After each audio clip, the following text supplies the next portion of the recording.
एक गांव से आती हूँ।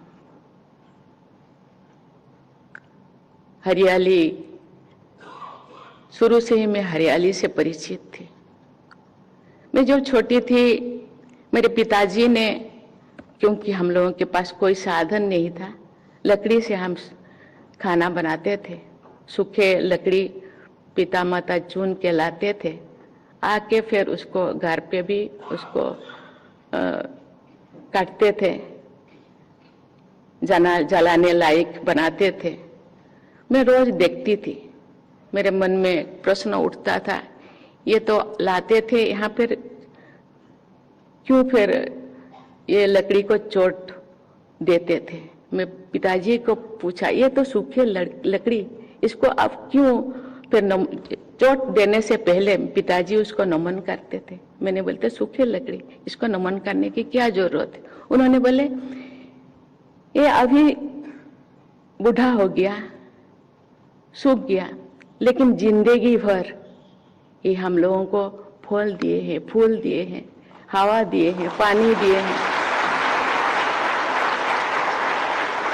आज भी ये सूखी लकड़ी हम लोगों के काम पे ही लग रहा है। इसीलिए मैं चोट देने से पहले उसको मैं क्षमा याचना करती हूँ, नमन करती हूँ कि मुझे क्षमा कर दीजिए, मेरे पास कोई और दूसरा उपाय नहीं। मैं जब पिताजी के साथ खेत में जाती थी, फावड़ा से खेत को चोट पहुंचाने से पहले पिताजी धरती को नमन करते थे। मैं पूछती थी, धरती को क्यों आप नमन करते हो। उन्होंने बोले कि धरती हम लोगों का माँ है, कितने सहन करता है। आज हम जो भी खेती करते हैं, उगाते हैं, खाते हैं, धरती है, इसीलिए हमें। इसके अलावा धरती के नीचे बहुत सारे कीड़े मकोड़ा रहते हैं, मेरे चोट पहुंचाने से वो भी मर जाएंगे, इसीलिए उसके पहले मैं क्षमा याचना करती हूँ। कभी कभी मैं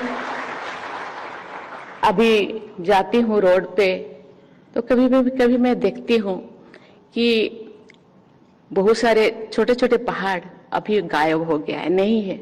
मैं लोगों से पूछती हूँ कि ये पहाड़ कहाँ गया। नहीं, ये बहुत सारे तोड़ा गया है, बहुत सारे काम में लगा गया है। बहुत लोग मुझे पूछते हैं, मैडम हम मॉडर्न युग में जीते हैं, विज्ञान युग में जीते हैं, हम कहाँ से कहाँ पहुंच गए हैं।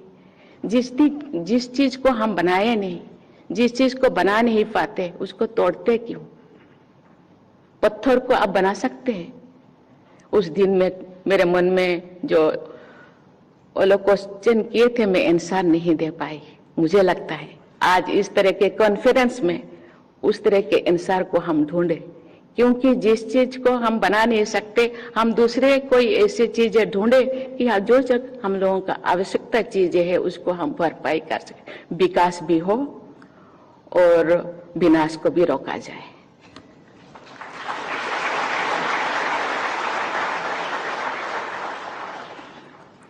जिस जिले से मैं आती हूँ वहां सिमलीपाल बायोस्फीयर रिजर्व है, वहीं पर सिमलीपाल टाइगर रिजर्व भी है, जो ब्लैक टाइगर्स का एकमात्र नेचुरल हैबिटेट है।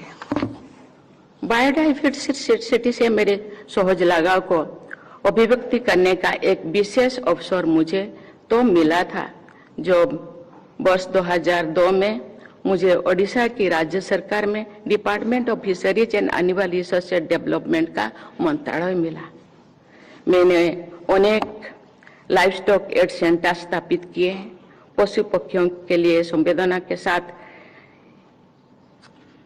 किए गए काम बहुत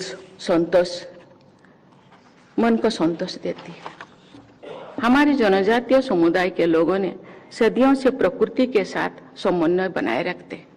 जनजातीय लोग पेड़ को पूजा करते हैं। हमारे आदिवासी भाई बहन अपने जीवन के हर पहलू में आसपास के परिवेश, पेड़ पौधे और जीव जंतुओं के साथ उनके ध्यान रखते हैं। हमें उनकी जीवन शैली में से प्रेरणा लेना चाहिए। आज जो पूरा विश्व ग्लोबल वार्मिंग और क्लाइमेट चेंज की समस्या के निदान का प्रयास कर रहे हैं, तो अब जनजातीय समुदाय की जीवन शैली और भी अनुकरणीय हो जाती है। जल, जंगल, जौन के बीच एक प्राकृतिक बंधन है। मुझे ये जानकर बहुत खुशी हुई है कि पर्यावरण मंत्रालय ने इस बंधन से जुड़े एक अभियान का हाल ही में शुरुआत किया है। इस अभियान का उद्देश्य जंगली, नदियां और जंगल स्रोतों के इकोलॉजिकल कनेक्शन को फिर से जीवंत बनाना है। मुझे बताया गया है कि इस सम्मेलन में भी जल और जंगल से जुड़े विशेष सत्र आयोजन किए जाएंगे।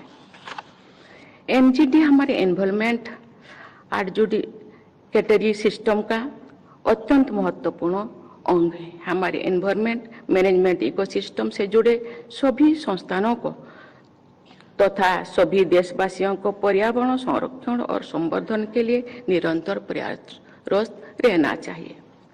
मुझे ये जानकर प्रसन्नता हुई है कि केंद्रीय पर्यावरण मंत्रालय द्वारा ग्रीन क्रेडिट प्रोग्राम और इको मार्क जैसे कदम बढ़ाए जा रहे हैं, ताकि लोगों को लाइफस्टाइल फॉर इन्वायरमेंट के अभियान से भली भांति जोड़ सके। जमीनी स्तर पर किसानों को सहायता देने के लिए मेघदूत और मौसम जैसे मोबाइल ऐप की सुविधा दी गई है, जिनसे वे मौसम संबंधी जानकारी प्राप्त करके खेती से जुड़े निर्णय ले सके।